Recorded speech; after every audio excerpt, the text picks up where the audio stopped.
사람에게는 누구나게나 다 왕자가 있죠. 오늘 이 금요일 저녁 우리 모인 성도들 10명 가운데도 다 이 왕자가 왕의 자리가 있는 줄로 믿습니다. 우리 옆에 분에게 당신은 하나님의 소중한 사람입니다 인사하시고, 오늘도 기도의 능력 받읍시다 라고 인사하며 말씀을 시작하도록 하겠습니다. 시작. 하나님 오늘도 기도의 능력 받읍시다. 아멘. 우리는 하나님의 소중한 하나님의 존재들입니다. 우리의 심령 가운데는 하나님의 놀라운 역사가 함께하여 주시는 줄로 믿습니다. 자, 오늘 말씀 제목은 왕자에서 내려와야 하나님이 보인다라고 하는 거예요. 사람의 마음속에는 다 그 왕의 자리, 다시 말하면 무엇인가 우리를 다스리는 자리들이 있다라는 거죠. 왕이 나라를 다스리고 그 나라를 다스리는 왕이 앉는 자리, 그것을 왕좌라고 하는데, 우리의 심령 가운데도 이 왕의 자리가 있다고 말이죠. 이 왕자에는 반드시 무엇인가 앉아 있다라고 하는 거예요. 어떤 사람은 돈이 그 왕의 자리를 차지하고 앉아서 그 돈의 지배를 받으며 살아가는 사람이 있는가 하면, 어떤 사람은 그 왕자의 성공과 명예를 앉혀놓고 그 영향을 받으며 살아가는 사람도 있다라는 거예요. 또 어떤 사람은 자기 경험과 자존심, 자기의, 자기 판단을 그 왕자에 올려놓고 그 판단과 그 자존심과 그 경험과 그 의와 그 판단의 지배를 받으며 살아가는 사람이 있다라는 거죠. 이와 같이 사람은 누구나 다 내 마음속의 왕자에 무엇인가를 올려놓고 거기에 영향을 받고 거기에 지배를 받으며 살아간다라고 하는 거예요. 우리는 입술로는 하나님의 왕이십니다라고 고백하지만, 실제 우리가 어떤 삶을 결정하거나 우리가 어떤 삶의 방향을 잡을 때에 항상 내 뜻대로 살아갈 때가 많은 것을 보게 되죠. 하나님께 묻기보다는 자기 생각, 자기 경험, 자기 계산을 앞세울 때가 많습니다. 기도하기보다는 자기 경험을 더 의지하고 순종하기보다는 자기 판단을 더 신뢰하며 그렇게 살아간다라는 거죠. 여러분, 영적 전쟁의 본질이 무엇입니까? 우리가 계속해서 이 다니엘서를 통하여 영적 전쟁 시리즈를 우리가 생각해 보고 있는데, 여러분, 영적 전쟁의 본질은 결국 이 왕자의 싸움이라는 사실을 기억하시길 바랍니다. 다시 말하면 내 인생의 중심에 누가 앉아 있느냐, 내 인생의 왕자에 누가 앉아서 나를 다스리느냐, 이게 영적 싸움의 본질이다라고 하는 거예요. 하나님이 왕이 되시느냐 아니면 내가 왕이 되어 살아가고 있는가, 이 싸움이 바로 영적 전쟁이라는 사실을 기억하시길 바랍니다. 오늘 본문에 등장하는 느부갓네살은 세상적인 면에서 본다면 세상에서 가장 높은 자리에 올라가는 사람입니다. 대제국의 왕입니다. 그보다 더 높은 사람이 없습니다. 그는 당시에 세계를 다 지배했던 이 바벨론 제국의 황제였다 그 말이죠. 그는 누구보다 강했고 누구보다 화려했습니다. 세상은 모두 다 이 느부갓네살 왕을 우러러 봅니다. 그러나 하나님은 그의 외적인 성경보다 그의 마음 깊은 곳을 바라보셨던 것을 우리가 압니다. 오늘 본문 30절에 보면 그가 왕궁위를 거니면서, 그 왕이 사는 왕궁위를 걸으니까 제일 높은 자리죠. 그 높은 곳에서 왕궁위를 거니면서 그 도성안을 쭉 살펴보니까 그가 이런 고백을 할 수밖에 없어요. 야, 이 큰 바벨론 다 내가 세웠다. 내 능력이 이 대제국을 이뤘다. 그렇게 말하더라고 말이에요. 여러분, 이 말 속에 인간의 그야말로 교만이 숨겨져 있었던 것을 보게 됩니다. 이 말은 무엇입니까? 하나님 없이도 살아갈 수 있다라고 하는 그 착각을 하고 있는 거죠. 자기 힘으로 여기까지 왔다라고 하는 오만함이 그 안에 있는 거라고 말이죠. 자기 인생의 왕자에 스스로 올라앉은 그 인간의 모습을 오늘 이 느부갓네살은 그대로 보여주고 있다라고 하는 거예요. 내가 이 왕궁을 이뤘다, 내가 이 제국을 이뤘다라고 말하고 있다라는 거예요. 하나님은 이렇게 교만한 느부갓네살 왕을 그냥 두지 아니하셨습니다. 하나님은 느부갓네살을 낮추셨던 것을 보게 됩니다. 먼저는 그의 왕권을 흔드셨고, 또 그에게 있는 총명을 걷어가셨어요. 총명을 걷어간다는 판단력을 가져갔다고 말이죠. 총명을 걷어가셨고 결국 그렇게 되니 어떻게 됩니까? 왕으로서 총명과 판단력을 잃어버렸으니까 백성과 신하들이 어떻게 그를 믿고 살아갈 수 있느냐라는 거예요. 여러분, 황제가 자기 감정에 따라 막 전쟁을 일으키고 엉뚱한 짓 하고 막 그러면 그 백성들이 어떻게 두려워서 살아갈 수가 있느냐고 말이죠. 그러니까 결국 들짐승처럼 그렇게 살게 하셨다라는 거예요. 자, 그렇다면 왜 이 높은 대제국 바벨론의 그 왕이었던 느부갓네살은 이 마치 들짐승처럼 그렇게 살게 낮추셨는가라는 거죠. 그것은 그 느부갓네살을 망하게 하기 위함이 아니라 우리가 뒤에 말씀을 쭉 보면 결국 그 왕자를 포기하고 그로 내려오게 하시기 위하여 겸손하게 만들기 위하여 그리하셨다라고 하는 것을 우리는 알 수가 있습니다. 왜냐하면 인간은 이 왕좌에서 내려오기 전까지는 하나님을 제대로 볼 수가 없기 때문에 그렇습니다. 사람은 실패할 때보다 성공할 때 더 위험하다는 사실을 알아야 할 것입니다. 어려울 때는 하나님을 열심히 잘 찾습니다. 그러나 잘 될 때는 하나님을 잊어버리게 됩니다. 우리가 병상에 누워있을 때는 열심히 기도하죠. 살려달라고 기도하고 간절하게 기도합니다. 그러나 건강하면 기도를 잃어버리죠. 그 건강 가지고 여기저기 다니기 바쁘다 그 말이에요. 우리가 슬픈 일이 생기고 눈물로 지새울 때는 간절하게 하나님께 매달리며 의지하지만 형통해지면 자기 힘을 의지하게 되는 것. 이게 인간의 본질이라고 말하죠. 여러분, 인간이 높아지면 절대로 하나님이 보이질 않습니다. 잘 될 때는 자기만 보여요. 내가 무엇을 할까? 앞으로 내가 어떤 일을 할까? 자기 생각, 자기 스케줄만 보이지 하나님이 나를 통해서 뭘 원하실까? 이건 생각하지 않는다고 말이에요. 그러나 낮아질 때 비로소 하나님이 보이기 시작하는 거예요. 그래서 하나님을 사랑하는 자에게 때때로 이 낮아짐을 허락하신다는 사실을 알아야 할 것입니다. 하나님은 우리를 낮아지게 하시는 것은 결코 우리를 망하게 하기 위함이 아니라는 것을 알아야 될 것입니다. 다시 하나님께로 돌이키게 하기 위해서다라는 거죠.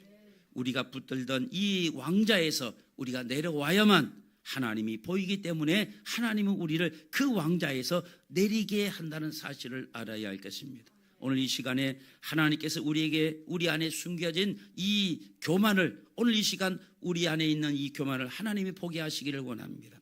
하나님 자리에 내가 앉아있던 나의 모든 영역을 다 무너뜨리고 다시 하나님만 왕이 되시는 그 은혜가 임하게 되시기를 주님의 이름으로 간절히 축원을 드립니다. 자, 오늘 본문 29절에서 30절입니다. 12달이 지난 후에 느부갓네살이 바벨론 왕궁 지붕에서 건일세 왕이 말하여 이르되 이 큰 바벨론은 내가 능력과 권세로 건설하여 나의 도성으로 삼고 이것으로 내 위엄의 영광을 나타낸 것이 아니냐 하더니 그랬어요. 여기에 이 느부갓네살의 교만의 본질을 발견하게 됩니다. 자, 이 느부갓네살의 말 속에 내가, 나의 이런 표현이 반복되는 것을 보게 됩니다. 내가 능력으로, 내 권세로, 나의 도성, 내 위엄. 여러분, 항상 내가 이게 강조가 되는 것이 그게 교만이라는 것을 알아야 될 것입니다. 교만은 다른 것 아닙니다.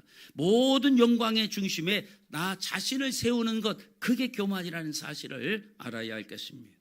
사실 느부갓네살이 가진 모든 것, 그건 하나님이 허락하신 거예요. 그가 가진 왕권도 하나님이 주신 겁니다. 그의 나라의 번영도 하나님이 허락하신 거예요. 그러나 그는 하나님의 은혜를 자기 능력으로 착각했다라는 거예요. 신명기 8장 17절에 하나님은 이스라엘 백성들에게 이렇게 경고하십니다.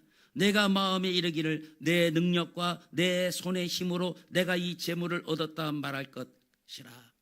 이스라엘이 그런다고 말이에요. 그래서 그들에게 고통을 주고 건조한 땅을 지나게 하고 광야를 지나게 하고 사막을 지나게 한 이유가 뭐냐? 내가 이 능력으로 내 힘으로 이건 다 얻었다. 하나님이 그럴까 봐 그들을 건조한 땅으로 사막으로 때로는 이끄셨다라고 말하고 있는 거예요. 여러분, 인간은 이토록 하나님을 쉽게 잊어버리는 존재입니다. 어려울 때는 하나님이 아니면 안 됩니다. 그렇게 울며 간절히 기도합니다. 그런데 응답받고 나면 역시 내가 뭔가 열심히 해서 뭔가 이루었다. 그런 것처럼 살아간다 그 말이죠. 여러분, 교만의 가장 무서운 특징이 뭔지 아십니까? 하나님을 잊게 만든다라는 거예요. 자, 오늘 본문에 보면 12달이 29절 본문에 12달이 지난 후에 라고 말하고 있어요. 이 말은 느부갓네살은 이미 12달 전에 경고를 받았다 그 말이죠. 이미 다니엘의 이 꿈을 통해서 이 느부갓네살에게 하나님이 경고해 주셨어요. 그 하나님께서 다니엘의 꿈 해몽을 통하여 이 느부갓네살에게 그 꿈을 통하여 주시는 게 뭘까요? 교만하지 말라는 거예요. 회개하라는 것 아닙니까? 그런데 그는 이 12달이라는 기간이 지난 동안 회개하지 않았다고 말이죠. 하나님이 다니엘을 통해 주시는 경고를 다 흘려버리고 말았다라는 거죠. 자, 왜 그럴까요? 교만하면 하나님의 음성이 들리지 않기 때문에. 교만하면 다니엘이 아니라 누가 얘기해도 크게 귓등으로 들린다 그 말이죠. 다니엘이 그렇게 하나님의 그 꿈을 통해 주시는 그 하나님의 그 경고, 하나님의 회개의 말씀을 전했음에도 불구하고 교만한 자에게는 속이의 경이 끈 거예요. 잠언 16장 18절은 말합니다. 교만은 패망의 선봉이요 거만한 마음은 넘어짐의 앞잡이니라 그랬어요. 여기 선봉이라는 말은 전쟁터에서 맨 앞에 서는 군대를 선봉이라고 합니다. 다시 말하면 교만은 이 파괴를 끌고 오는 선두부대라 그 말이에요. 무너짐은 여러분 우리의 인생의 무너짐이 갑자기 오는 것 같이 보입니까? 그렇지 않습니다. 오래전부터 이 교만이 쌓이고 쌓인 결과라는 사실을 여러분 기억하시길 바랍니다. 여러분, 이 바벨로니아는 이 당시 세계 최고의 도시입니다. 여기 역사적으로 보면 공중정원이 있고 거대한 성벽이 있고 화려한 궁정, 이 모든 것들은 인간 문명의 아주 절정을 이뤘던 곳이 그게 바벨로니아예요. 느부갓네살은 그 왕궁 위에서 그 도시를 쭉 바라보면서 스스로 그 영광에 취해 있는 거예요. 야, 이렇게 멋지게 계획되어진 이 도시, 내가 만든 이 도시, 내가 했다, 내 능력이 했다라고 취해 있다고 말이죠. 여러분, 그 순간이 바로 가장 위험한 순간인 것을 기억하시길 바랍니다. 여러분, 사람은 실패할 때보다 성공할 때 더 하나님을 잊어버리게 됩니다. 높아질수록 기도가 줄어듭니다. 형통할수록 감사가 사라집니다. 잘 될수록 자신을 더 신뢰하게 되어진다라고 하는 거예요. 그러나 여러분, 우리가 가진 것 중에 하나님이 없이 되어진 것은 하나도 없다는 사실을 기억하시길 바랍니다. 여러분, 우리가 숨 쉬는 것조차도 하나님의 은혜입니다. 건강도 하나님의 은혜입니다. 우리가 일할 수 있는 것도 하나님의 은혜입니다. 여러분, 우리의 가정도 하나님의 은혜입니다. 오늘 우리가 살아있는 것도 다 하나님의 붙드심 때문이라는 사실을 기억하시길 바랍니다. 그래서 야고보서 4장에 보면 인간의 본질을 뭐라고 말합니까? 너희는 잠깐 보이다 사라지는 안개니라. 그게 인간이라는 거예요. 여러분, 인간은 자기 생명조차도 스스로 지킬 수 없는 그런 연약한 존재임을 기억하시길 바랍니다. 아침에 안개가 온 사방에 끼어서 한치 앞을 내다볼 수 없게 만들지만 한순간에 사라져버리는 것처럼 인생의 흥망성쇠가 클이 되어진다라는 거예요. 자, 그런 인간인데, 그런 연약한 인간임에도 불구하고 자꾸 인간은 자기 인생의 왕자에 자기 스스로 올라가서 그 자기의 삶을 다스리려고 한다고 말이죠. 이 자리는 하나님의 자리인데 자꾸 그 내 인생의 왕자에 자기가 앉으려고 한다라는 거예요. 여러분, 혹시 우리 마음에도 내가 했다라고 하는 이 교만에 자리 잡고 있지는 않습니까? 기도보다 내 경험을 더 의지하고 말씀보다 내 판단을 더 선호하고 하나님보다 자기 능력을 더 믿고 있지 않는가라는 거죠. 여러분, 그것이 바로 영적 전쟁의 가장 위험한 신호라는 사실을 여러분 기억하시길 바랍니다. 오늘 하나님께서 우리 안에 있는 이 내가 했다라는 이 교만을 깨뜨려 주시기를 간절히 바랍니다. 자, 오늘 본문 31절입니다. 이 말이 아직도 왕의 입에 있을 때에 하늘에서 소리가 내려 이르되 느부갓네살 왕아, 내가 내게 말하노니 나라의 왕위가 내게서 떠났느니라 그랬어요. 자, 여기 보면 하나님의 심판이 얼마나 빨리 속히 왔는지, 왕의 그 말이 끝나기도 전에 그 왕이 도성을 거니며 내가 내 능력이 내 권세가 이런 도성을 만들었다라고 하는 그 말이 끝나기도 전에, 이 말이 아직도 왕의 입에 있을 때, 그 입에 아직 그 말이 끝나기도 전에 하나님의 심판이 시작되었다라는 거예요. 이 말이 아직도 왕의 입에 있을 때에 하늘에서 소리가 내려 심판의 소리를 바랍니다. 여러분, 하나님은 오래 참으시는 하나님이기는 하지만 여러분, 교만은 절대로 그냥 내버려 두지 아니하신다는 사실을 알아야 할 것입니다. 그래서 베드로전서 5장 5절은 이렇게 말합니다. 하나님이 교만한 자를 대적하시되 겸손한 자들에게는 은혜를 주시느니라 그랬어요. 여기 대적하다라는 헬라어가 바로 이 어떤 군대가 적군을 향하여 전열을 갖추고 딱 맞서는 그 모습, 그게 대적한다라는 거예요. 여러분, 이 말은 하나님이 교만한 자를 대적한다라는 것은 하나님이 이 적을 향하여 여기 전열을 갖추고 대항을 하고 있다. 이 말은 하나님이 지금 교만한 자와 대신 전열을 갖추고 싸우신다라는 거예요. 여러분, 하나님이 교만한 자와 하나님 당신이 직접 싸우신다라는 거예요. 누구를 통해서가 아니라 하나님 당신이 싸우신다는 거예요. 여러분, 사람과 우리가 맞서서는 이기는 경우가 있을 수 있지만 여러분, 우리가 어찌 하나님과 맞서서 하나님을 이길 수 있겠습니까? 하나님은 교만한 자는 당신이 직접 나셔서 그와 대항하셔서 싸우신다는 사실을 알아야 하겠습니다. 자, 이렇게 하나님이 그 입의 말이 떠나기도 전에 얼른 말씀하셔서 심판하시니 느부갓네살이 한순간에 무너져 내립니다. 여기 32절에 여러분 성경 32절에 보면 이제 하나님의 그 심판이 일어나니까 어떤 일이 일어납니까? 왕이 들짐승처럼 살게 돼요. 사람들로부터 쫓겨나서 풀을 먹으며 살아가게 되어집니다. 그의 머리털은 누가 돌봐주는 사람이 없으니까 미친 사람처럼, 아까 총명이 사라져버리니까 더러운 거 깨끗한 거 구별도 못하고 마치 치매 걸린 노인들처럼 더러운 거 깨끗한 거 구별하지 못하고 그냥 들판에 있는 들나귀처럼, 그의 머리털은 독수리의 털같이 뻣뻣하고 손톱은 새발톱처럼 막 자라는데 누가 잘라줄 사람 없으니까 이 새발톱처럼 막 휘어지고, 쉽게 말하면 요즘 말하면 노숙자 중에 노숙자가 되고 말았다 그 말이에요. 하나님이 이렇게 심판하시니까, 교만한 자를 대적하여 싸우시니까 그 영광이 내 능력이 이 아름다운 바벨로니아 도성을 내가 이뤘다라고 그 자랑하며 그 교만했던 느부갓네살이 한순간에 들짐승처럼 그렇게 들판에서 기어다니는 그런 인생이 되고 말더라 그 말이에요. 자, 그렇다면 하나님이 이렇게 하시는 이유가 뭘까요? 그 느부갓네살을 완전히 망하게 하기 위해서일까요? 아닙니다. 그의 영혼을 살리시기 위해서.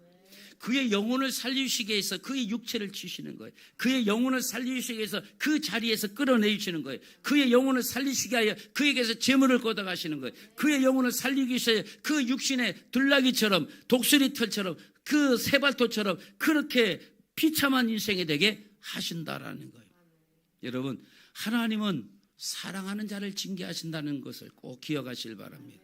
때로는 우리의 자존심을 땅바닥까지 무너뜨릴 때가 있어요.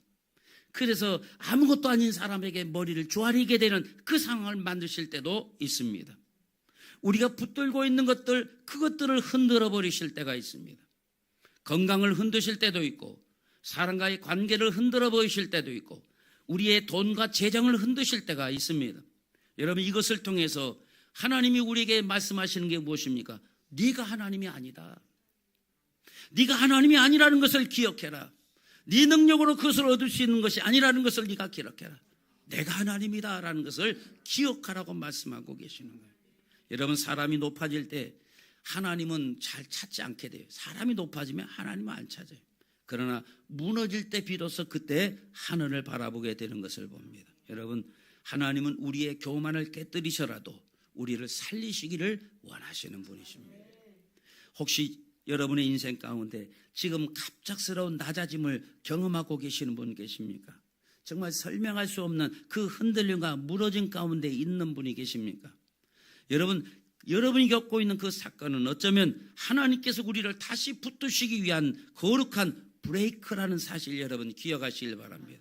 여러분, 브레이크 없는 이 자동차 얼마나 위험합니까? 우리가 가끔 자동차가 막 튀어나가는데 브레이크가 잡히지 않으면 그 많은 사람이 죽기도 하고 다치는 것을 보잖아요. 여러분, 하나님께서 우리에게 이 거룩한 브레이크를 하나님 주시는 것이 축복인 것을 기억하시길 바랍니다.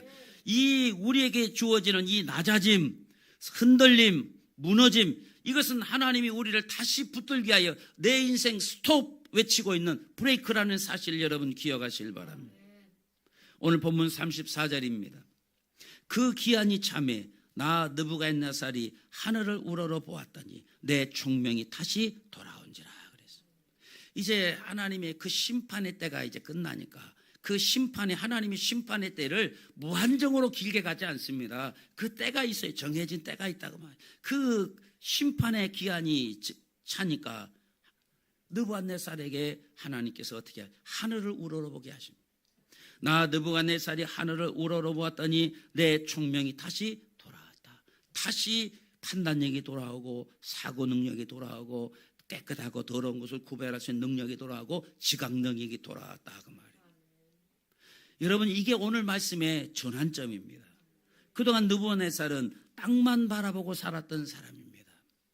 자기가 이뤘던 왕국만 바라보며 자기 성공 바라보며 자기 영광만 바라보며 그렇게 살았던 사람이라고 말이에요. 그런데 완전히 낮아진 다음에 어떻게? 들짐승처럼 총명이 사라지고 그래서 왕의 자리에서 쫓겨나 들짐승처럼 살게 되는 그 상황이 오게 되니까 비로소 어디를 바라봅니까? 하늘을 바라보게 되더라 그 말이에요. 그 기한이 참에 어떻게 하였다? 하나님께서 하늘을 우러러보게 하셨다라고 말씀하고 있는 거예요. 여러분, 회복은 하늘을 우러러보는 데서부터 시작된다는 사실을 기억하시길 바랍니다. 여기서 우러러보다라는 이 표현은 그냥 단순히 고개 들어서 하늘을 쳐다봤다 그런 의미가 아니고 하나님을 인정하고 하나님을 의지하는 그 태도, 그걸 우러러본다라고 하는 거예요.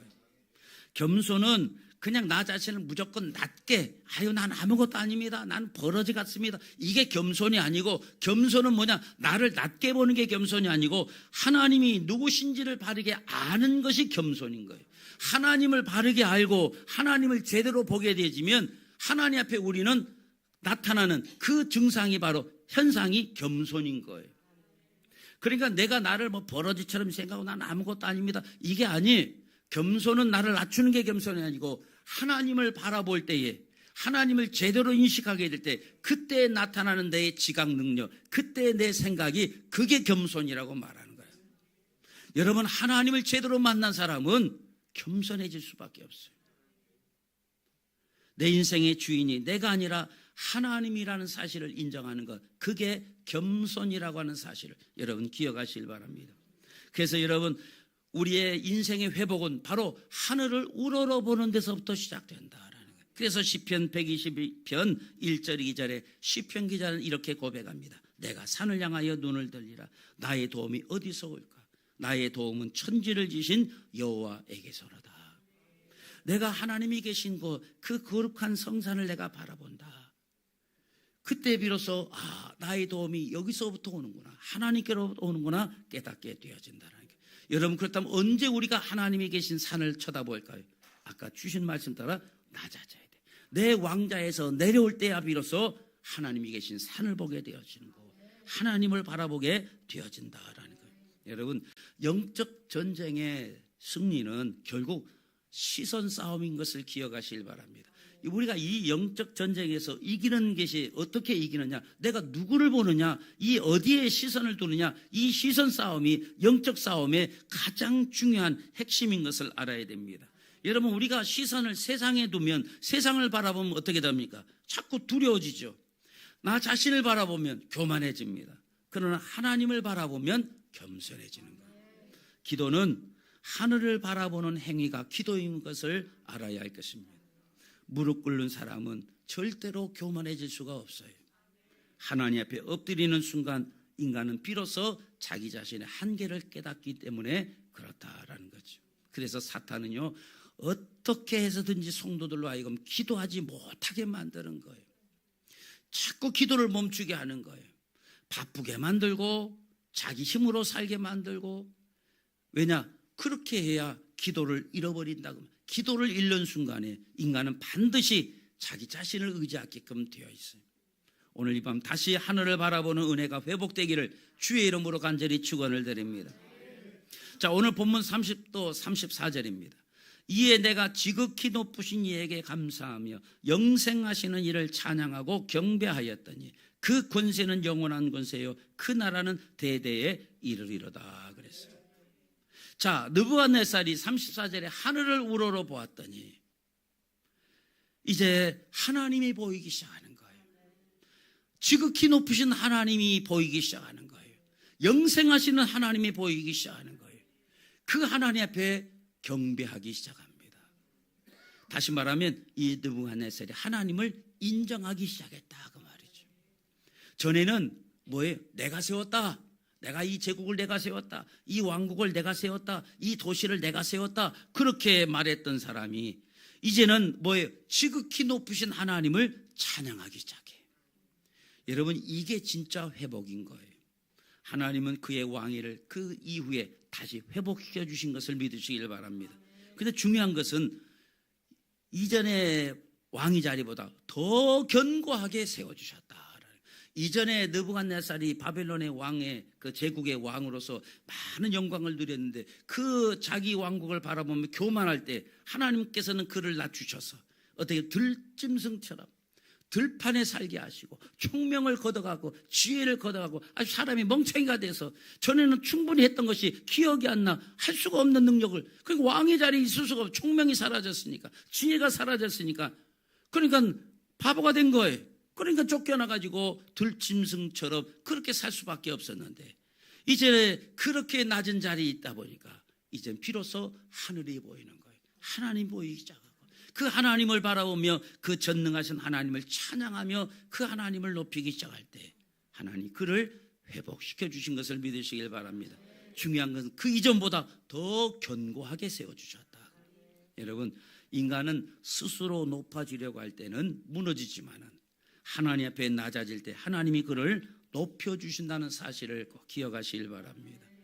그래서 예수님께서도 누가복음 14장 11절에 이런 말씀을 하십니다. 자기를 높이는 자는 낮아지게 될 것이고 자기를 낮추는 자는 높아지게 될 것이라고 말씀하고 계시는 거예요. 여러분, 하나님 나라 원리는요 세상의 원리와 정반대예요. 세상은 자꾸 너를 드러내라고 말합니다. 야, 요즘 PR 시대야. 너를 자꾸 드러내야 돼. 너의 능력을 드러내야 돼. 라고 말합니다. 근데 하나님은 뭐라고 말합니까? 너를 부인해야 돼.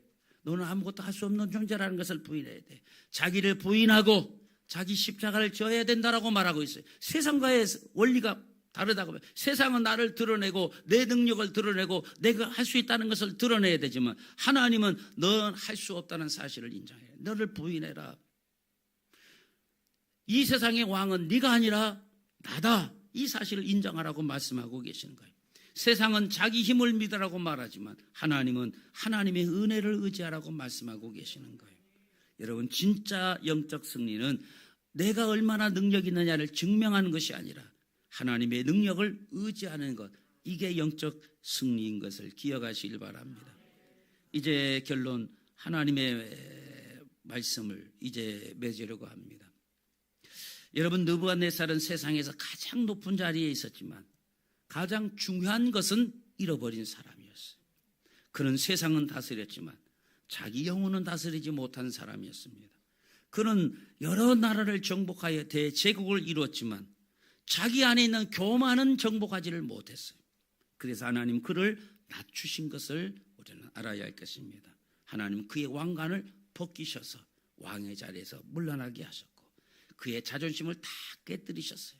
틀판에서 그야말로 독수리 털처럼, 그야말로 손톱은 그야말로 새 발톱처럼, 들나귀처럼 그렇게 살게 하셨다. 그 왕으로서 얼마나 자존심이 무너지는 그 상황입니까? 하나님은 그의 인간적인 영광을 다 무너뜨리셨습니다.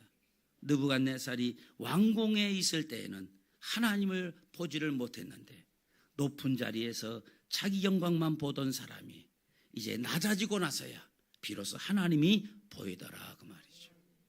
여러분, 이게 인간의 비극인 거예요.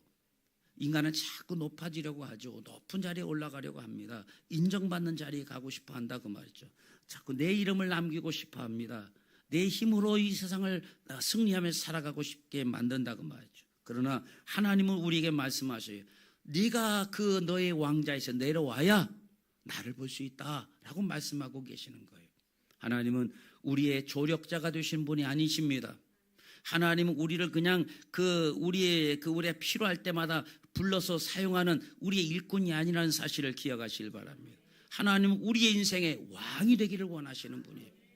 그런데 여러분, 하나님은 우리의 왕이 되기를 원하는데 우리는 어떻습니까? 자꾸 그 하나님을 내 왕자의 아래에 하나님을 두고 필요할 때만 그 하나님을 찾아 신하처럼 부리려 한다고 말이죠. 내가 내 인생을 다스리면서 필요할 때, 뭐가 부족할 때 그 마치 내 발 아래 있는 신하처럼 하나님 찾으면서 이것 좀 도와주시고 이것 좀 해결해 달라고 하나님을 요청할 때가 많지 않습니까? 마치 하나님을 내 인생의 조력자 정도로만 생각한다고 말이죠. 내가 높은 왕자리에서 하나님을 부리려 하고 있는 것 아닙니까? 문제가 생기면 기도하고 위기가 오면 하나님 부르고 평안해지면 다시 내가 왕이 되어 살아가는 이 패턴을 계속해서 반복하고 살아간다고 말이죠. 여러분, 영적 전쟁의 승리는 하나님을 나를 도와주시는 분 정도로 모시는 것이 아닙니다. 하나님을 내 인생의 절대 왕으로 모시는 거라는 것을 알아야 할 것입니다. 여러분, 왕자에서 내려오십시오. 내려와야 하나님이 보이십니다. 내 생각 내려놓아야 하나님의 뜻이 보이는 거예요. 내 자존심 내려놓아야 은혜가 들어온다는 것을 기억하시길 바랍니다. 내 힘으로 의지하던 것들 내려놓아야 비로소 거기에 성령의 능력이 임한다는 사실을 기억하시길 바랍니다. 오늘 이 밤에 여러분 하나님 앞에 완전히 넙죽 엎드리시길 바랍니다. 하나님, 이제는 내가 왕이 아닙니다. 하나님이 내 인생의 왕이 되어 주시옵소서. 내가 붙들고 있는 이 왕자에서 내려오게 하옵소서. 이제는 내 힘이 아니라 하나님의 은혜로 살게 하옵소서. 그렇게 하나님 앞에 외치시기를 바랍니다. 오늘 시간 우리의 교만을 무너지고 하나님만 높아지는 이 거룩한 회개의 밤이 되기를 주의 이름으로 간절히 축원을 드립니다.